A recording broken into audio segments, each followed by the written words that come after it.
Hello and welcome to Badass Moms, brought to you by the Holistic Therapies Directory. I'm Nicole Cruz, super busy mommy coach, and I'm super excited because this is the first episode where I will be having a guest. Now, I knew that I wanted to start having guests, but I hadn't actually started looking for any when I stumbled upon this Instagram post from this absolutely inspirational woman, and I ended up messaging her and hearing more about what she does and her story, and I just had to impulsively invite her to be on the show. She's amazing, and I can't wait to introduce you to her. Her name is Betsy Petry-Johnson, and she's a physical therapist and founder of Mama Made Strong, which is a systemic approach to healing and strengthening postpartum. She discovered her passion for postpartum care after birthing triplets and realizing her physical therapy training hadn't prepared her to be able to heal herself. After seeking the knowledge and skills she needed, she is now on a mission to make sure mothers have easy access to the information and care they need to be strong postpartum. Betsy, welcome to Badass Moms, and thank you so much for being on here. You are a badass mom if there ever was one. Thank you for having me. Yeah, so I mean, your story is just incredible. Can you just share that out?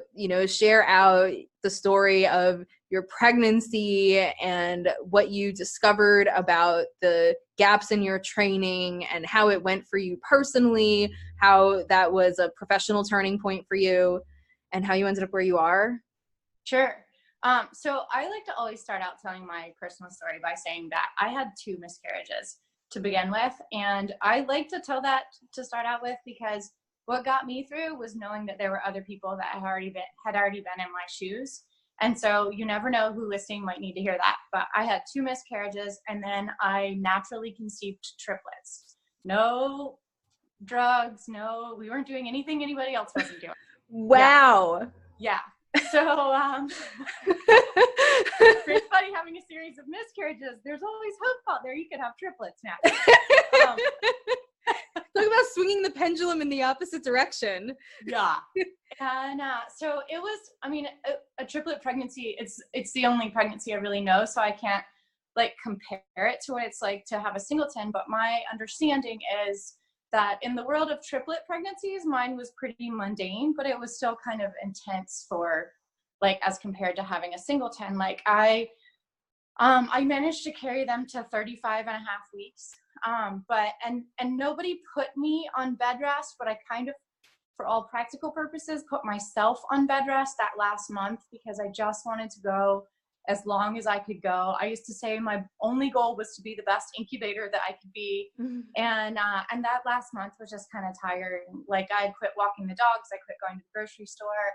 I would have to get out of the shower, and before I could get dressed again, I would have to lay down and rest because it was so tiring just to take a shower. And I couldn't even take a shower every day because it was that tiring. Wow. But, yeah, I kind of really fast, one day I went to go see the OB, and they checked my urine and everything was fine.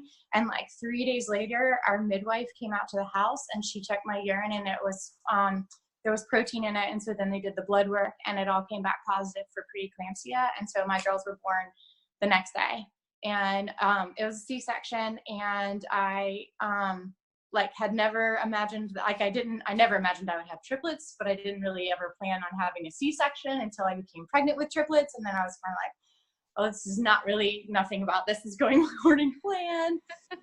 But so after my girls were born, I obviously, when I was pregnant, I had a humongous belly. And after they were born, my belly got better, but I just, I knew something was wrong. And I felt like I had swallowed a basketball whole. I still just had this ridiculously large belly, and it was hard. And I couldn't figure out why it was hard. And I knew enough to know that I had a diastasis. So depending on where you are in the world, some people say diastasis, some people say diastasis, but It's the separation of your ab muscles, which is 100% normal. You can't grow a baby without your ab muscles separating. It happens in every woman who makes it to their due date. But if all goes like well, it should be self-reducing, and the separation of the ab muscles should go away on its own. But there are a number of reasons why it might not go away on its own. And that was what happened with me. And so that's like, I knew enough to recognize that I had one, and it was large, like it was more than 4 fingers wide. But the depth of it, the squishiness in between your fingers is really what matters. And I didn't know that then. I didn't understand that at the time. And so I just like tried to use everything that I had done previously.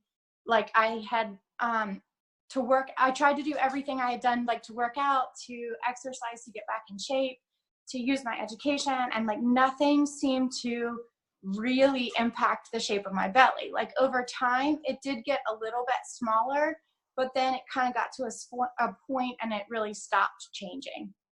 And so at like 8 months postpartum, I finally had enough time to be able to give some energy to me. And so I tried a postpartum program. And at first I really liked it. And at first I felt like, okay, maybe this is it. And then after 3 months of doing it, I was like, I'm not sure that it barely changed at all, you know? And so then several months after that, I tried just an online exercise program that I found that I really liked, that wasn't specific to postpartum women. And although I liked it better, it didn't really change anything either. And so I couldn't really figure out what was going on, but I had so little time to devote to myself. Like not only did I have 3 little ones, but when our girls were 16 months old, so my babies were born in England, even though I'm American. And when they were 16 months old, we moved with my husband's work back to the States. And so we went through an international move with 3 one-year-olds, and it was just like our lives were chaotic. And so I can't even imagine. Yeah. And so I was working on transferring my physical therapist license from the state we had previously lived in to the state that we were going to be living in. And I was taking more continuing education hours. And I accidentally, kind of what you described as far as finding me, I accidentally found a postpartum course that I was like, well, maybe I'll take this. Like I have to have hours anyway. It's kind of specific to my scenario. You know, I'll see what I can learn out of here. And I was excited to learn about things being broken down into pieces and not just to be given exercises like, here, do this, because none of that seemed to be working for me. So I wanted the why, and I wanted a better understanding of what was different postpartum. And so when I started this postpartum course, I felt like I had found the tip of an iceberg, and I was like, okay, like this is stuff that I am not, I haven't taken into account, you know? And so I tried to go back to work. I had my kids in daycare, and it was just a disaster in every way. The daycare was wonderful. It wasn't them, but yeah, it was too much. I was trying to work part-time, and it was taking more of my time than I had intended. And my kids were having a really hard transition, which I know is normal, but when there's 3 of them having meltdowns, it is stressful. So I lasted about 3 months, and then I just said, life is too short. We are only having these children. They are only going to be little one time. I am done. I'm going back to be mama again. But this time, when they would nap in the middle of the day and when they would go to bed at night, I would start trying to put together a program to break down what I had learned to help get that information out to other people, because I felt like if I don't know all this stuff about postpartum, and I've spent years studying, you know, how the body works and how to move well and all this kind of stuff. I don't know this. There are gobs and gobs and gobs of other people who don't know this, and it should be easier to come by. Mm-hmm. And in the middle of trying to put together this program, I went like, oh God, like I think that I have tried enough new things on me. Like I've sorted out what is wrong, and my belly went away. And it probably took me, it's hard because that's not really what I set out to accomplish. So it's hard for me to put an exact number on it, but it probably took me about 4 or 5 months. Like my belly didn't drastically change from maybe 2 months postpartum to 2.5 years postpartum. And then, or sorry, maybe just over 2 years postpartum. And then like by 2.5 years postpartum, my belly was flat again. So like between like 2 years and 2 months and maybe 2.5 years. And I was like, wow, like this has been so frustrating for me. And so like, I feel like I should know these answers and I feel like I should understand this. And there have got to be so many other people out there, so many other mothers who don't know what they don't know, you know? Wow. I Yeah. mean, absolutely. I mean, I'm one of them in a way. When we first started chatting, I told you a little bit about how I had an injury and, after it wasn't healed by the time I got pregnant, and I was kind of looking for answers too. And when you started talking, it was exactly that feeling, like, oh my God, these are the answers I've been looking for. Yeah.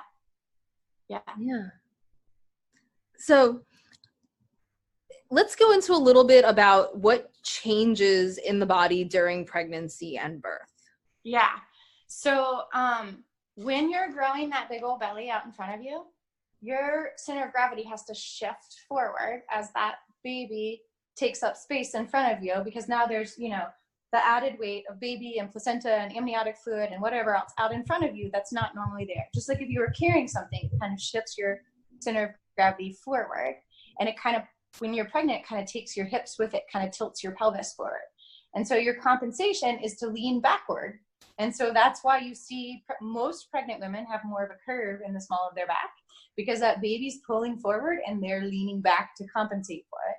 And then they kind of round forward at their shoulders too, because if they didn't, they'd be looking up at the ceiling instead of out in front of them. So you get that more of a curve in the lower part of your back and more of a rounding forward in the upper part of your back.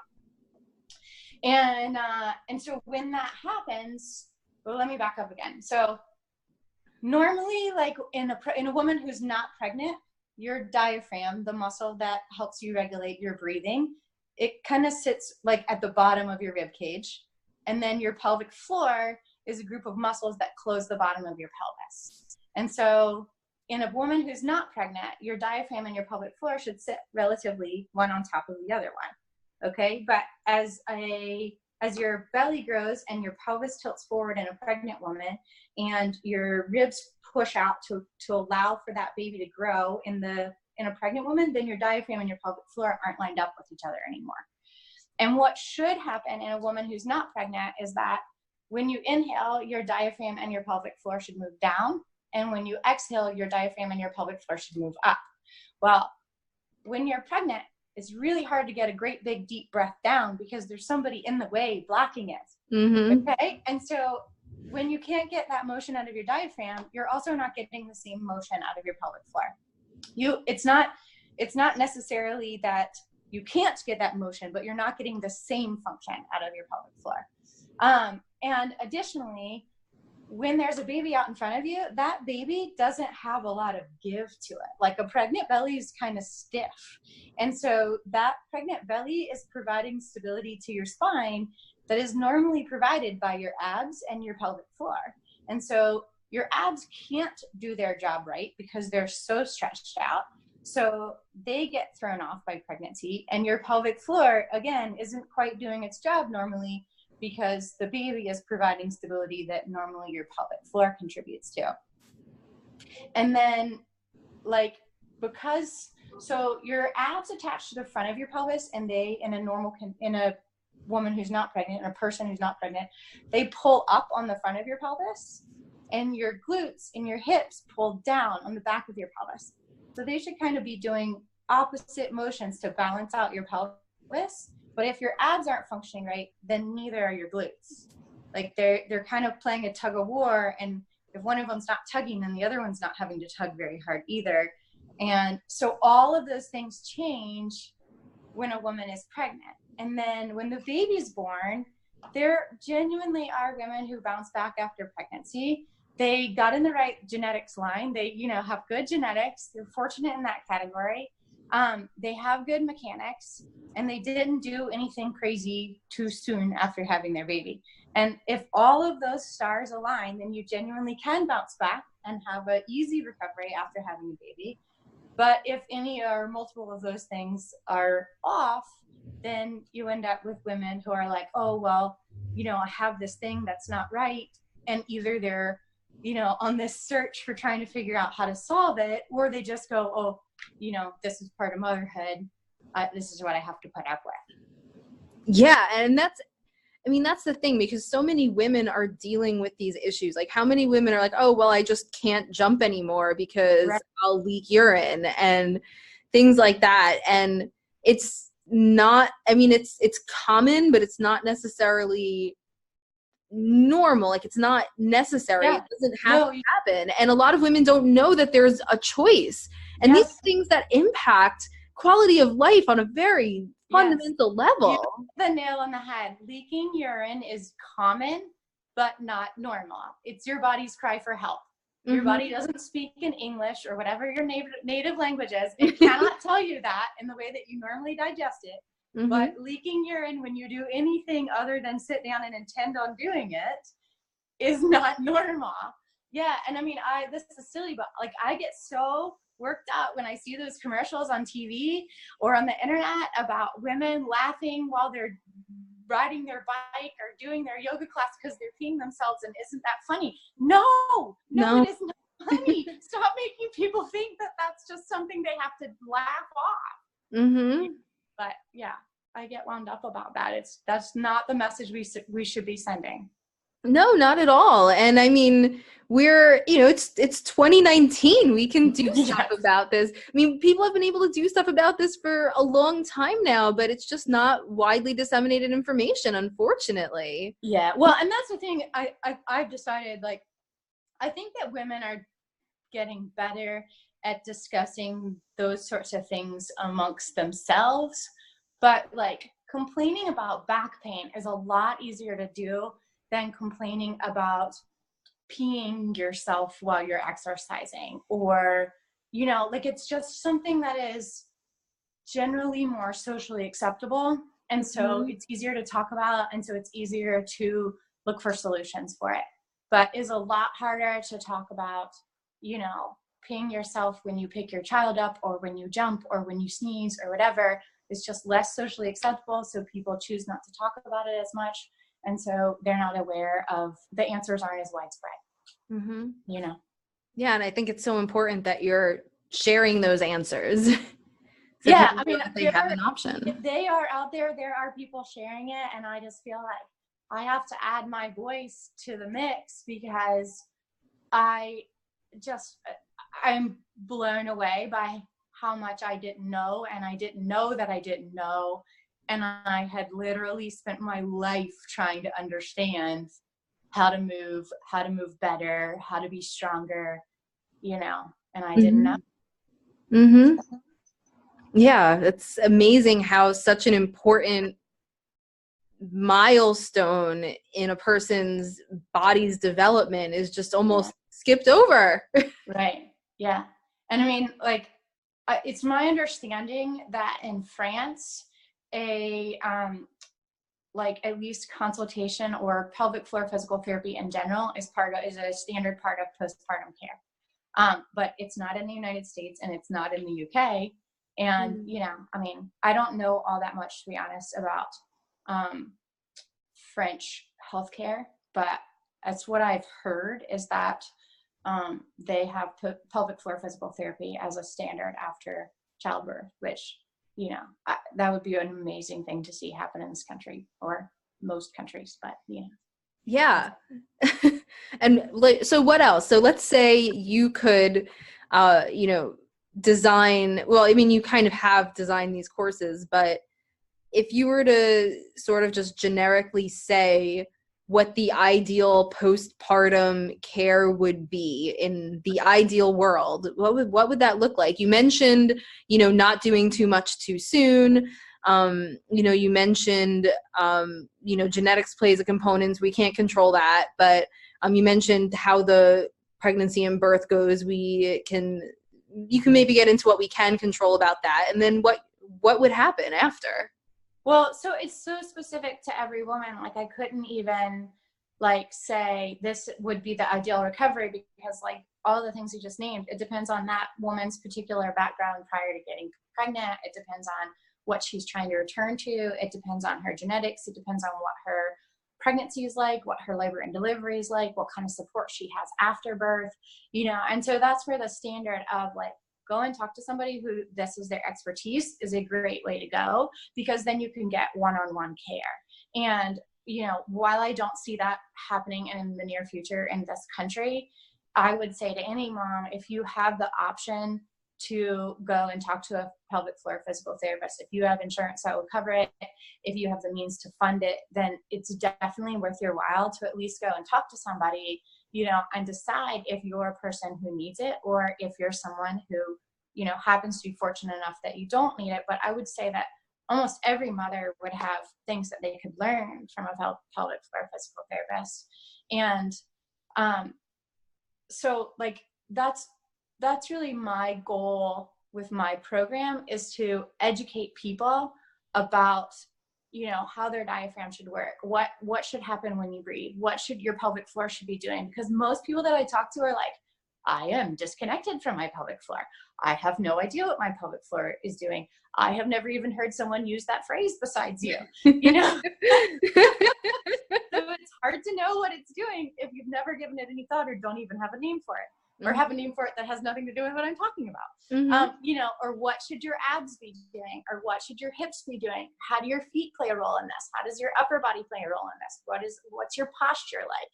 You know, just to make people more informed. And it might be that if you make people more informed, then they're like, oh, well, I can stop doing this. You know, like now that you've explained to me what I should be doing, and I know what I am doing, then I will, you know, gradually progress to doing what I should be doing instead of where I am now.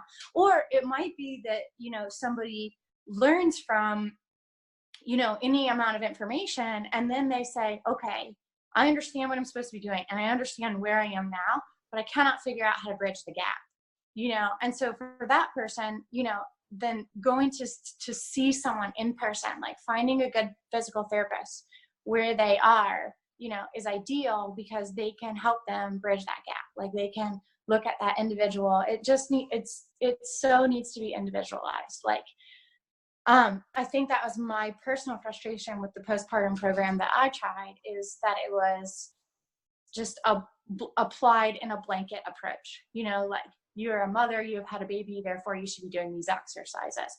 And so some of the exercises I found boring and not answering my questions. And so then I would start thinking about all the millions of things I needed to be doing besides spending time on myself, and I lost my focus, you know. Or there were exercises that were really great for me to be doing, but I wasn't doing them right, even though I had a background in doing it and I knew how to do the exercise. I was disconnected from my body. Like my brain and my muscles weren't communicating with each other. And when I thought I was doing an exercise correctly, I wasn't thinking of it. I wasn't asking myself all the right questions, because I was basing how I did that exercise on how my body worked before I had babies, you know, but my body wasn't working that way. And I didn't know how to fix that disconnect. I didn't understand what I didn't understand.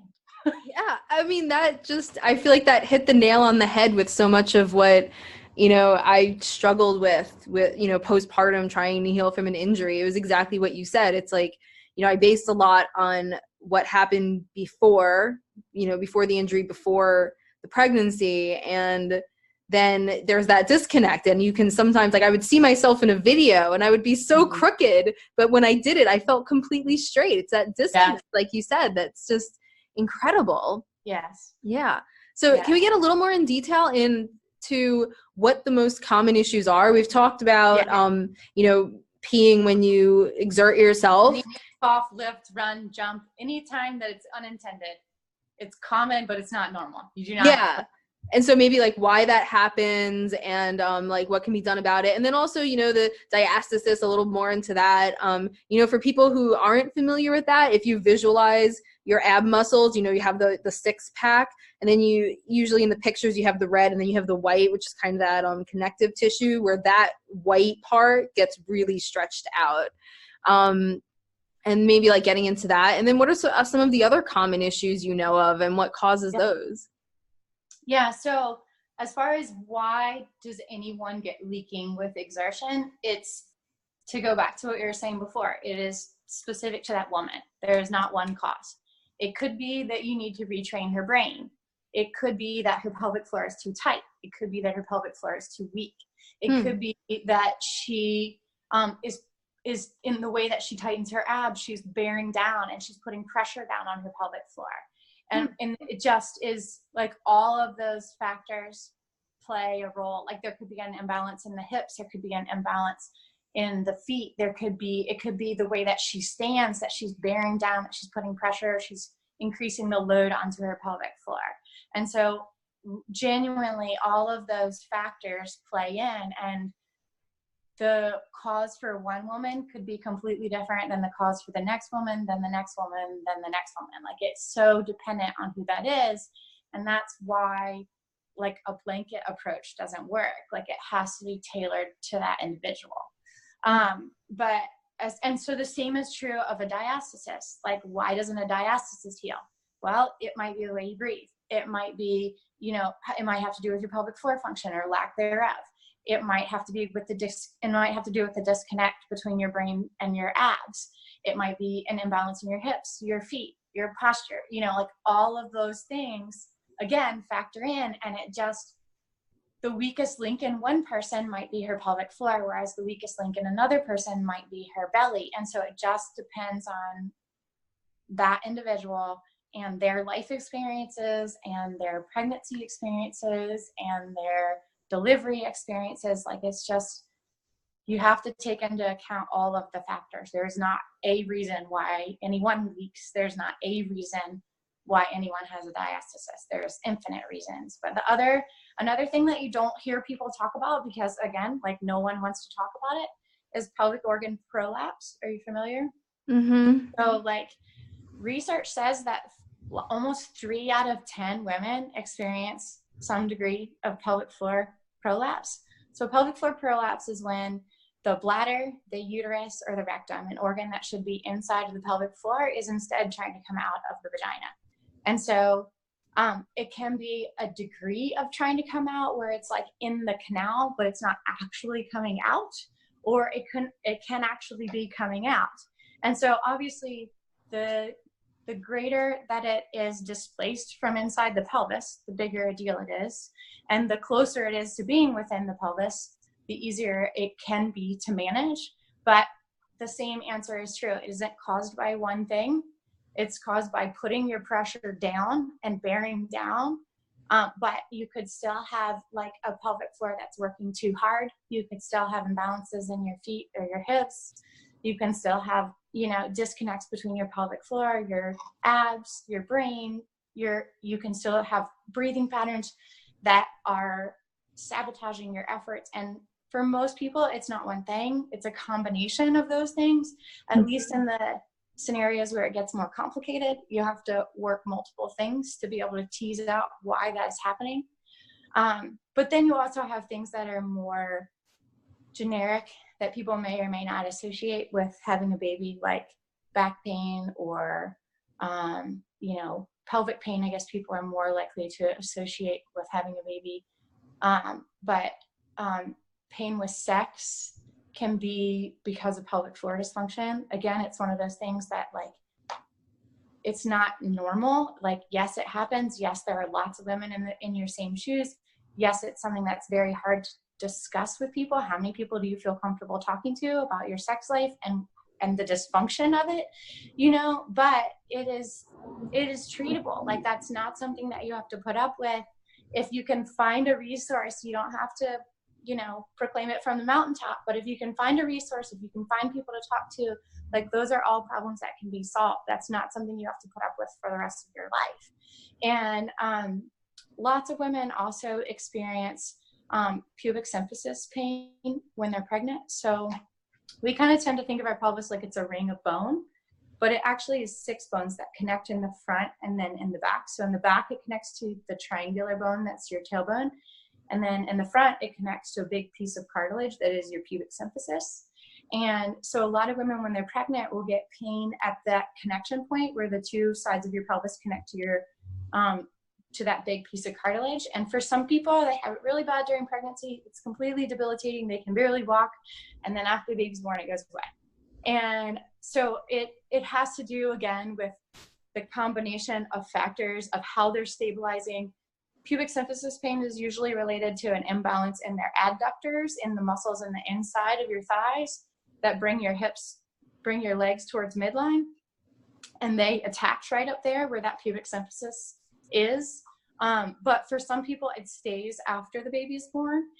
And so that's what you have to go and sort out. Like, why is one adductor functioning more or less than the other adductor? Where is this imbalance coming from? Why is this happening?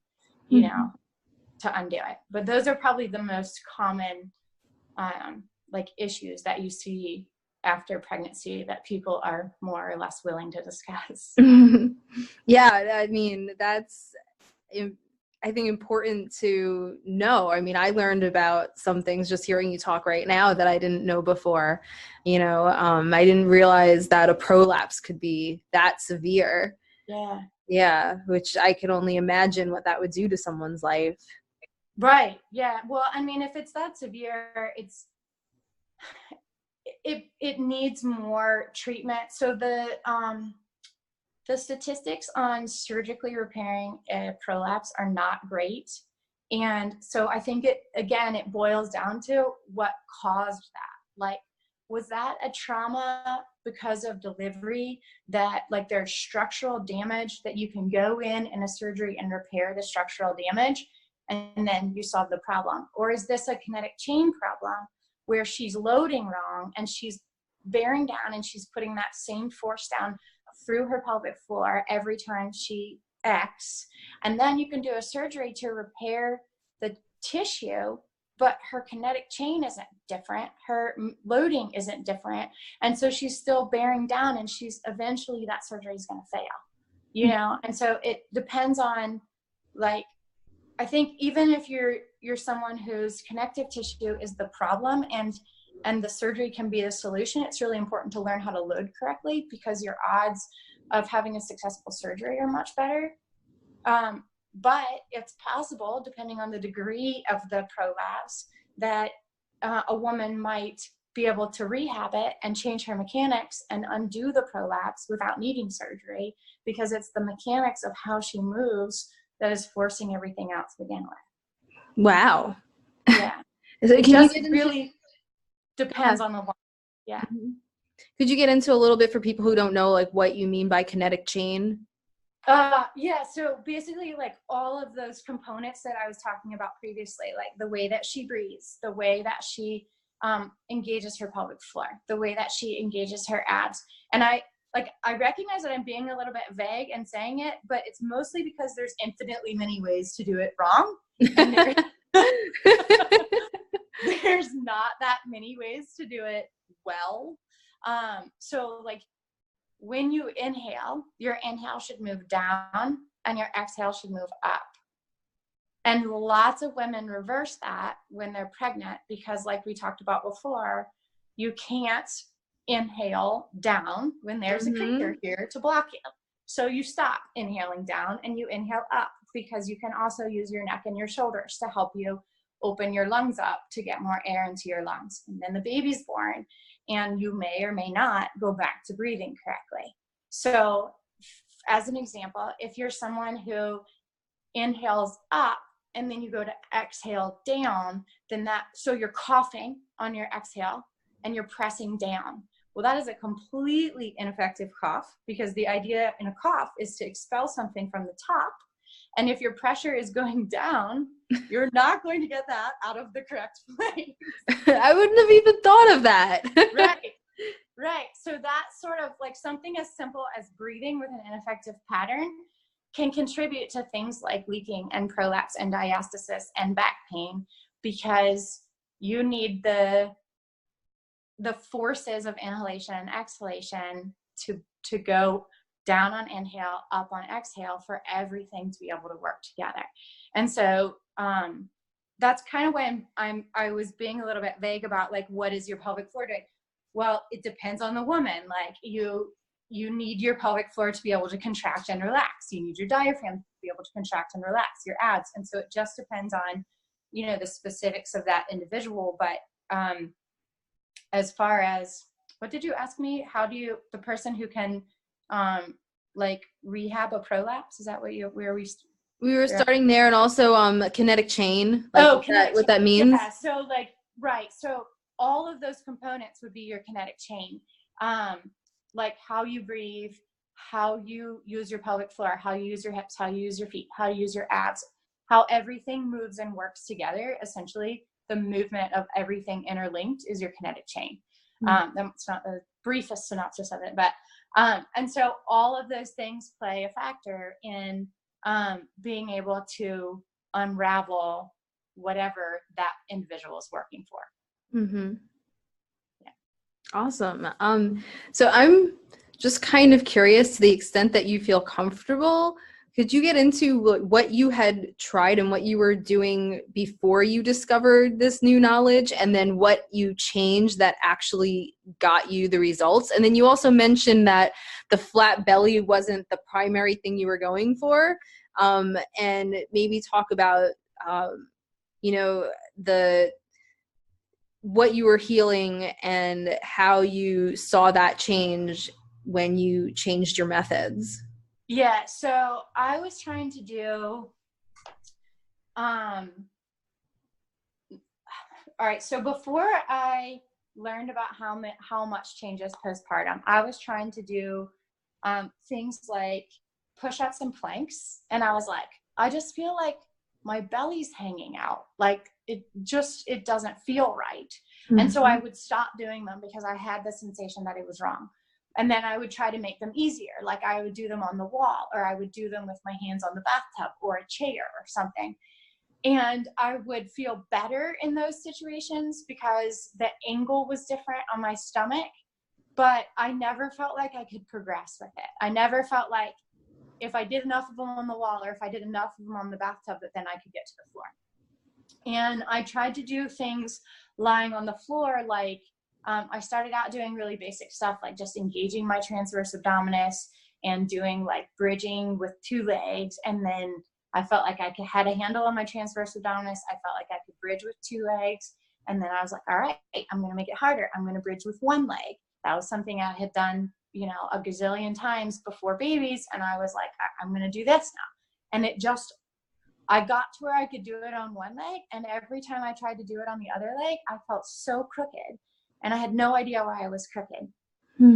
And so it was just stuff like that. Like I really wanted to like run and to do squats and lunges and plyos. And I wanted to get my heart rate up, and I wanted to feel like I had a workout, and I couldn't do it because I couldn't do this basic stuff. And I was like, I can't progress to the point where I feel comfortable allowing myself to do what I really want to do. Like all of this simple, like slower, easier stuff, it's just wrong. Like I just know I'm not doing it right, and I don't know why I'm not doing it right.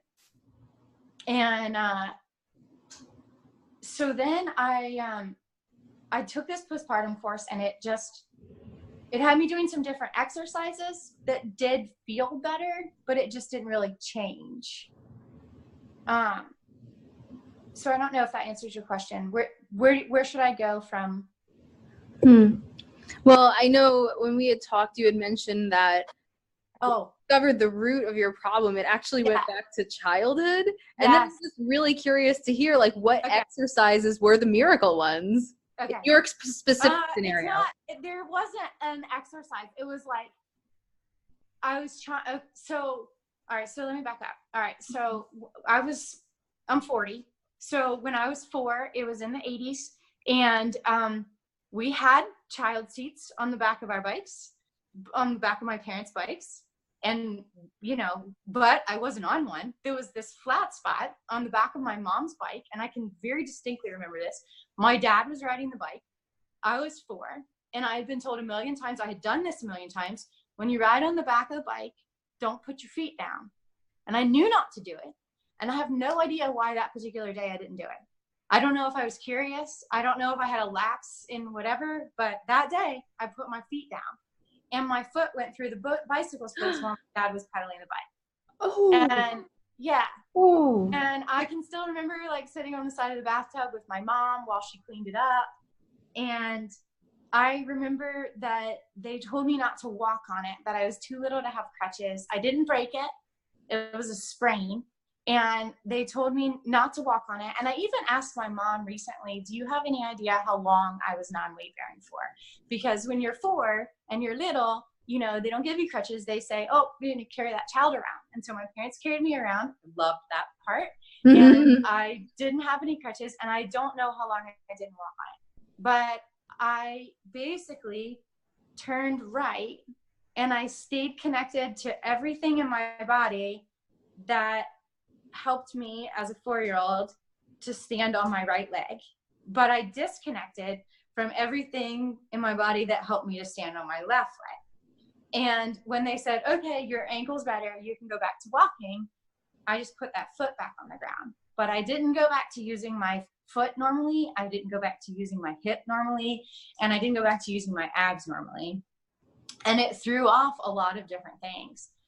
And I can remember when I was 13 trying to cross my legs where you like put your ankle on your knee and you let your knee fall out to the side, and one leg would go really far out and the other leg wouldn't go nearly that far. And I knew that I had a preference for crossing my legs one way versus the other, and I couldn't figure out why like one would go all the way flat and the other one was still stuck up in the air.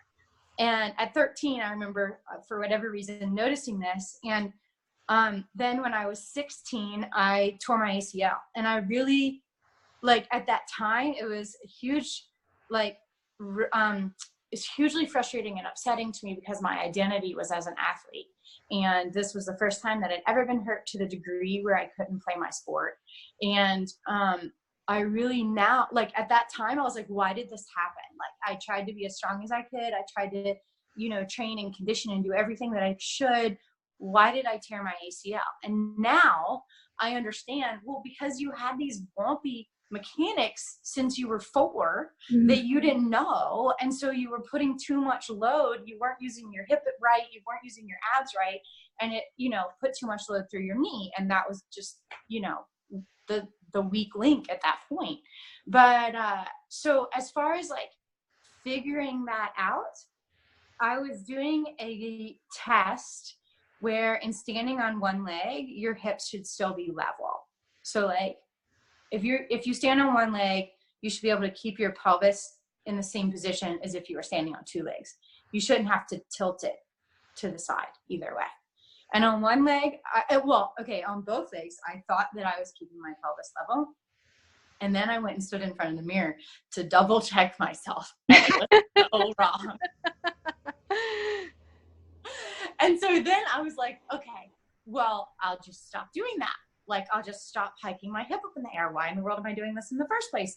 And then so most injuries that I've had in my life have been to my right side because I've been doing everything with that side. My left side has just been hanging out, like not carrying its weight.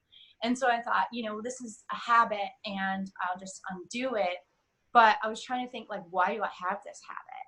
And I had that habit because of the one injury I'd ever had to the left side of my body, which was when I was 4, And so I'm like 39 years old figuring this out. And I'm like, okay, this is 35 years of moving in an ineffective way. This is not going to happen overnight. Like you cannot undo 35 years of, altered mechanics by going, oh, I just stopped doing that, And so I was like, all right, this is going to be a crazy road, just be patient with yourself, and there have been, a lot of times so I've really been making gains now for probably about 9 months. And I can tell such a difference, but it's still not where I want it to be. And there are days where I'm like, oh, like maybe I've lost my mind. Like maybe I can't undo 35 years of this. And then I'm like, no, but look how far you've come. Like, look how much you understand that you have been looking for these answers since you were a teenager, you know, and now you're connecting dots and you're understanding idiosyncrasies about yourself that you've known all your life and never had the why, you know, and now you've got a why. Like you are making ground. Stay patient, you know, hold the course, you know. But I have to give myself a pep talk every now and then, because 9 months of like I was running and then I stopped running because I was like, I cannot change my mechanics while I'm running. It's too fast. It's too quick. I can't do it. It's causing me to push out in my belly again, you know? And so I've like mostly been focusing on retraining my left hip, but now my left hip is doing a lot better. And I'm gradually like getting a better understanding of my abs. So like we have 4 layers of abdominal muscles, and you have the left side and the right side. So that's 8 muscles, and they do not all have to be correctly working. So like you can have one muscle on one side that does its job and then doesn't do it on the other side, you know, and then on the side that you think is working correctly, it might only be working correctly in one muscle and not 2 of the other ones, you know. And so it's been trying to tease through all that and figure out, what do I have to think? What exercises is my weakness? If you spend time doing what you're good at, you will only get so much better. You have to find the things that you're terrible at. That's where the magic is, you know. And if you really focus on what your weaknesses are, that's when you really grow. And that's what I've learned is when I have no time, and this is probably something similar to what you found, when I have no time to really get the best out of the limited amount of time that I have, it's to focus on what is so hard for me, because I can wear myself out in 2 or 3 minutes doing this impossible exercise. That's not really impossible. It's just impossible to me, you know. And then, you know, 2 or 3 or more, 10 more of those sorts of exercises, whatever amount of time you have, and your brain and your body is just exhausted, and it's 20 minutes. Okay, now my kids are awake. I gotta go. You know? All 3 of them. That's all I got. But my brain is fried now because I just did this thing that, you know, has been disconnected for however long. You know, so most people's stories probably aren't that extreme. Like most people didn't have to grow 3 people at the same time. Most people aren't trying to change their mechanics that have been off for 35 years. You know, so for most people, it won't be as complicated as my situation will be or is. But hopefully what I've learned from trying to unravel all of that will simplify it for other people. So. Yeah, and what I love about you is that I feel like you are an exemplary expert. You know, I feel like there are the people who have the training and apply it in like an if-then way. Like, well, if they come in with shoulder pain, we're going to give them these exercises. You know, if they come in with back pain, we're going to do these assessments and then give these.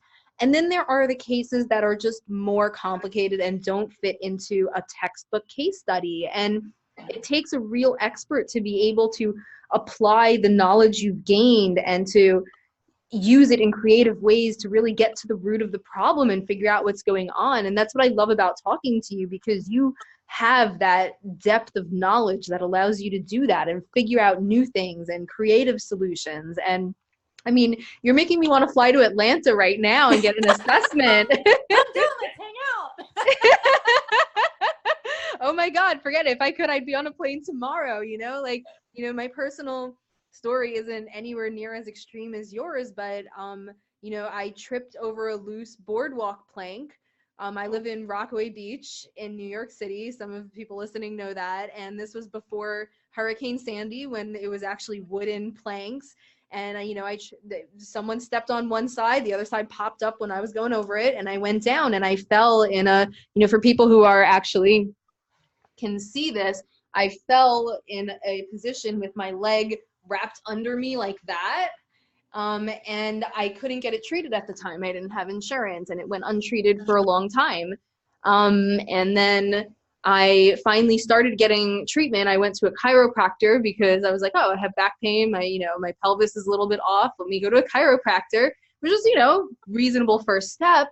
And then I got pregnant. And so everything, stopped, like treatment pretty much stopped. And my pregnancy, like now I'm hearing everything you're saying and all those changes in my body and how my pregnancy was compensating for, this baby that was growing was probably all messed up because I was uneven, my pelvis was stuck in this slightly crooked position for years, and it still does it sometimes, but I'm exaggerating a little bit, but it would kind of rotate that way, so this side would come forward and then it would kind of go back and sort of rotate a bit.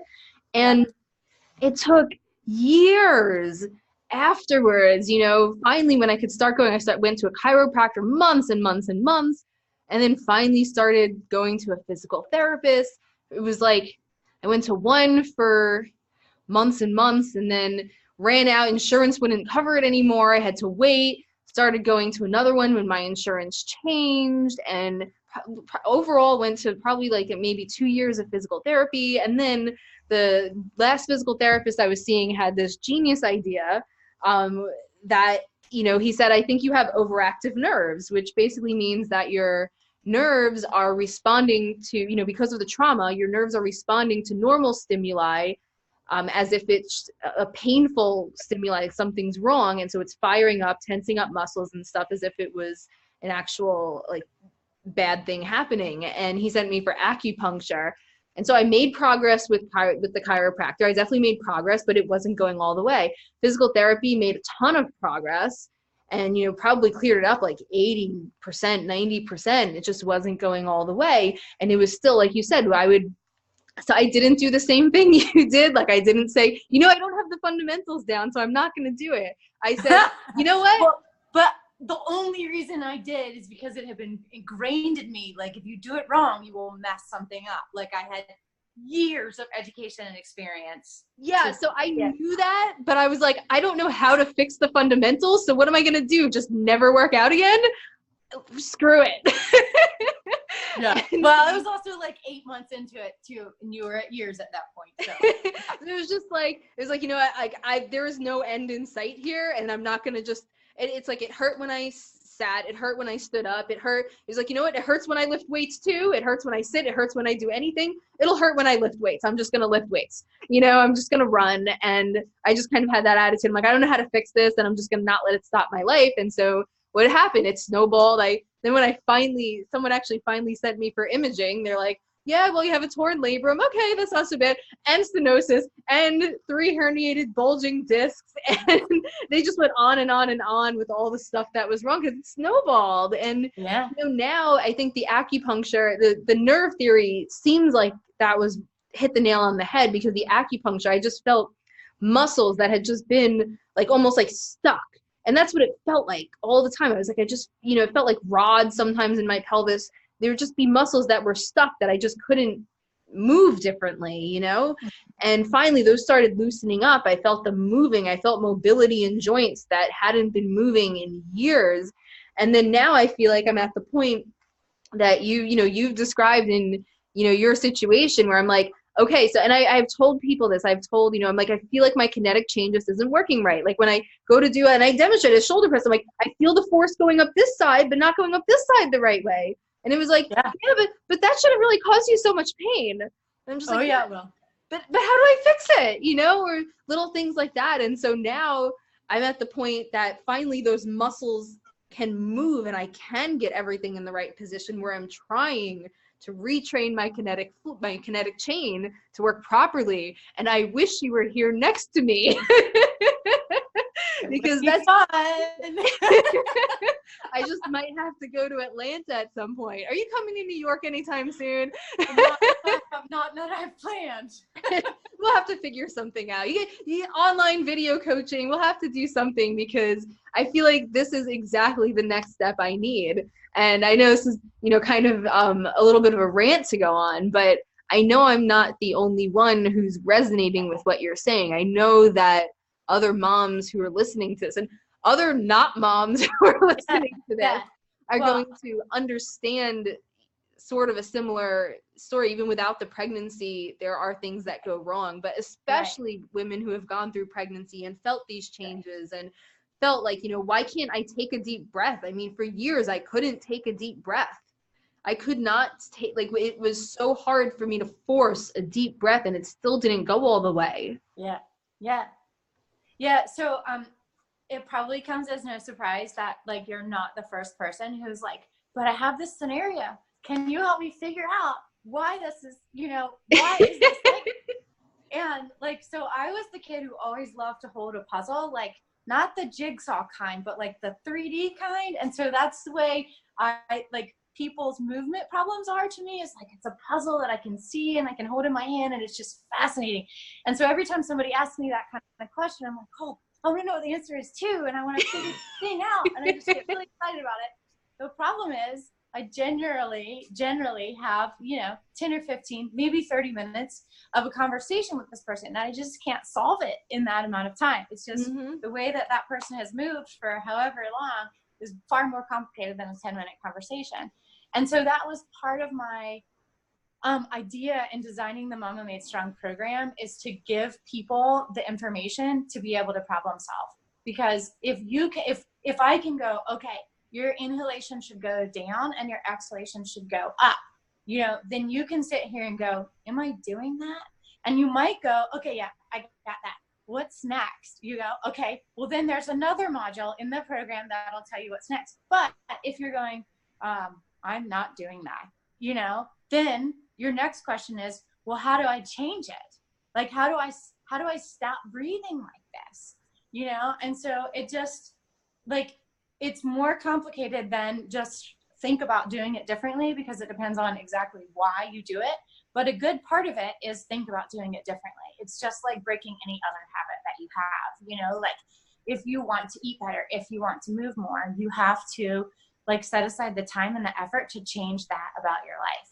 So if your goal is to, eat less Cheetos, we'll stop buying Cheetos. If your goal is to like learn to inhale down and exhale up, then you're breathing all day long. So that's all day long that you have an opportunity to practice. And so you have to find the times in your life that you have brain cells to devote to it.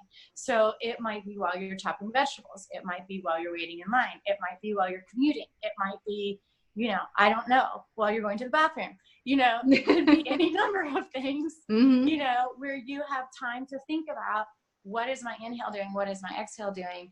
And eventually one day you'll go to check yourself and you'll be like, oh, I got this. You could be doing it while you're laying in bed at night, while you're trying to calm yourself down to be able to go to sleep, whatever it is. And so you just kind of carry that idea over into whatever you're retraining yourself to do, to reconnect to your pelvic floor, your hips, your abs, etc.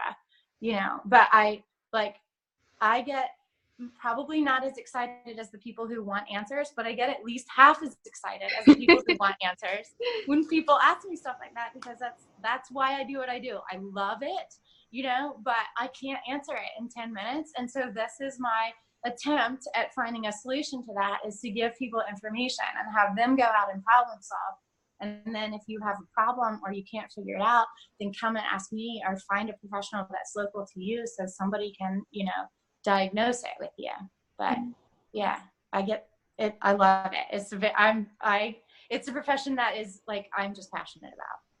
I can tell. I mean, I love that about you. I mean, you're not only do you have the depth of knowledge, the expertise, but I mean, you really, like, you can tell how much you love it and you actually care about it, and it's fantastic. And I mean, that passion just resonates with me so much. Well, thank you. I think that I'm suited for it, or it's suited for me or something, but I just really, really love it. And that's been one of the challenging aspects of having triplets to me, is like, while I have always wanted to be a mother, like it has been like one of the like things I just knew I had to do in my life. And, while I just feel so fortunate that I was able to carry 3 babies that long, and that, they're all healthy and everybody's good. And even when I'm just like at my wit's end at the end of the day, I'm like, what? Like, I'm so lucky that I have all of this, and then at the same time, I'm like, but I want to use my brain, and I want to think, and I want to like help people do stuff, and so it's been like, it has helped me tremendously from a like mental standpoint to have this outlet of being able to think and still have a mind and still have a, I don't know, purpose to someone other than my family. Oh, I hear that so much. My family isn't amazing, but it's fun to have something else too, and it's important. Mm-hmm. I hear you 100%. Like I'm with you there. Yeah. That's awesome. So people do your online course and then they hit that one where they're like, okay, I'm trying to think about it and I just can't get myself to do it. I need some help. How do they find a quality physical therapist like you? Well, so that's the $1 million question. You know, how do you find a good school teacher? How do you find a good attorney? How do you find a good personal trainer? How do you find a good plumber? You know, anything, like word of mouth. There are websites out there that are devoted to how to find a pelvic floor physical therapist, but they don't necessarily like tell you whether that person is the right fit for you. And they could be a great pelvic floor physical therapist and just still, you just don't connect with them. So, I mean, I know that as a busy mom, and when there's finances involved, it gets really hard to shop around for the right person. But I would say word of mouth is really big. If you can find somebody who has an experience with them, then that's probably a good route to go. But I also think that the more informed you are, the more discriminating consumer you can be. So if you were starting from scratch and you had no idea of anything about your pelvic floor, but you knew you were leaking and you were like, I want to go find a good physical therapist, then I think that you would have to count on things like reviews and word of mouth and just, you know, who you know. But if you're, for instance, someone who's leaking and you have the background to understand, okay, you know, similar to what you just said about your own body, you know, not saying that you leak, but like that you have enough background to understand this doesn't work and that doesn't work, and my hip kind of does this, and I feel like when I do this, this side isn't right, you know. And so when the more you understand about how it's all interconnected, then the better consumer you can be. So if you were someone who had like if you were a client within my program and you'd got to a point where you're like, I don't know how to get any further, hopefully you've gained enough knowledge from what you've learned that it would help you to be a better judge of whether or not this were somebody that could answer your questions. And I mean, it's not unreasonable to call a physical therapy clinic and say, you know, I just want to talk to my physical therapist before I come in. I would think that especially a topic that's a little more sensitive, like a pelvic floor physical therapist, that they would be even more willing to talk to you on the phone. But yeah, I mean, I would suggest talking to other people and then calling and seeing if you can talk to the physical therapist ahead of time. But it is really hard, you know. I mean, I don't think I have the worst time trying to find somebody that I really love the way they cut my hair. And like, I just have to keep trying, you know, like if you go and you're like, this isn't right, I've explained everything to them and it's still not cut right, I've told them all I know to say and it's still not it, then I just have to go and find somebody different.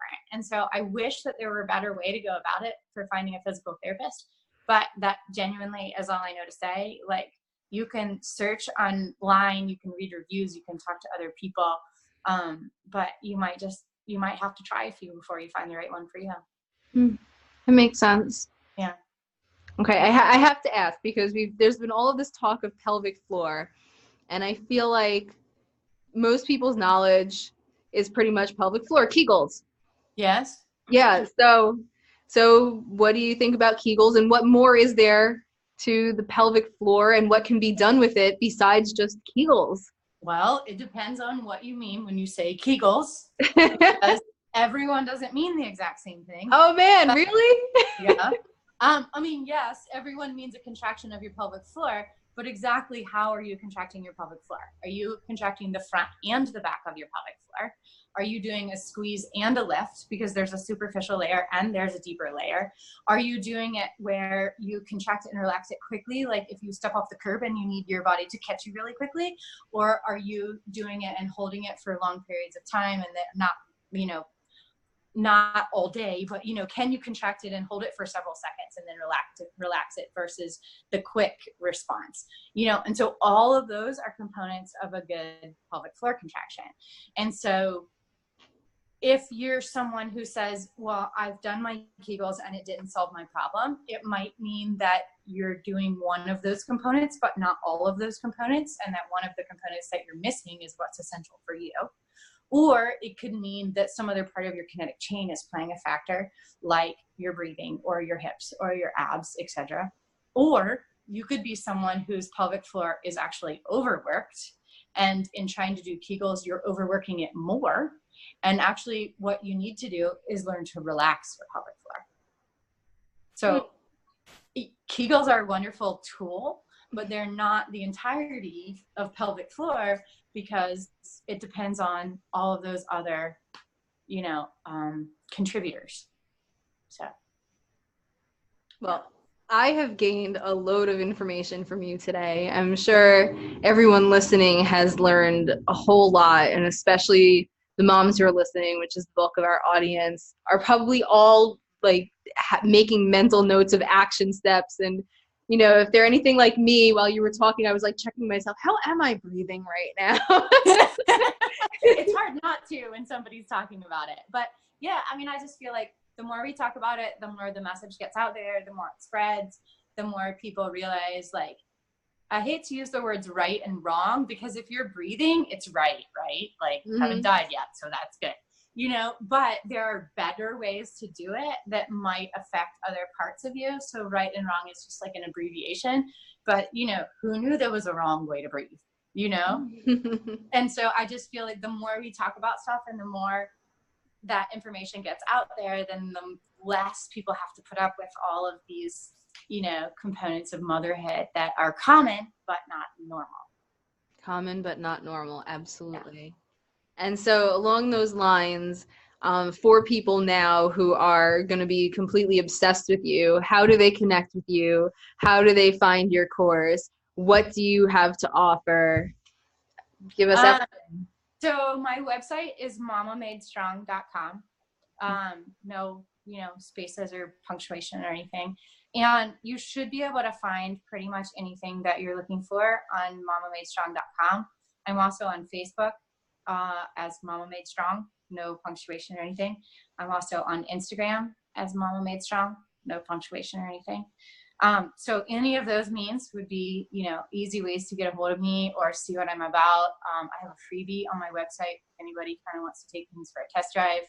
I have a blog on my website where I try to talk about things that people don't want to talk about, because then they can read about it and then they don't have to talk about it. That's great.